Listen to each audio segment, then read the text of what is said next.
to more analysis now from Hamish de Bretton-Gordon. He's a chemical and nuclear weapons analyst and joins me live from Salisbury in the UK. Hamish, as we just heard our correspondent Obeda Hito there tell us, the UN nuclear watchdog was just in Ukraine a month ago, where they inspected one of those two sites that Kiev is inviting them to visit now. So is this likely to make any difference? Well, I think it might well do. I think the whole false flag, the accusation by Russia that Ukraine will create a dirty bomb is ridiculous. A dirty bomb actually means virtually nothing. I've never heard of a dirty bomb being used before. It's a thing for fiction and novels. If you blow up nuclear material, nuclear isotopes, the most dangerous thing is going to be the explosion itself. You actually need a chain reaction with nuclear material to get the sort of effect I expect the Russians are hoping to have. And as you said, the IAEA have already inspected these places.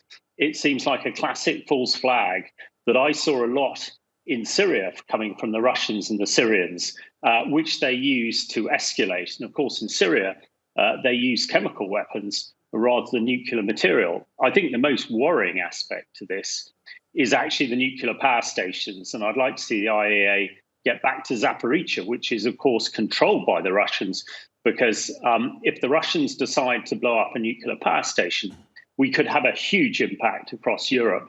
And also, we know that when the Russians invaded in February of this year, they took control of the old nuclear power station Chernobyl, and it's clear that they removed a lot of nuclear material from there. So quite converse to Ukraine creating a dirty bomb, it seems far more likely the Russians would do. And as their conventional warfare seems to be failing in Ukraine, this unconventional warfare by attacking facilities, attacking the power grid, and also threatening to use dirty bombs seems to be right in their playbook. So I welcome the return of the IAEA, but absolutely, I also welcome Western countries making it clear to Russia that any use of nuclear materials would go beyond the pale, and we must prevent any escalation.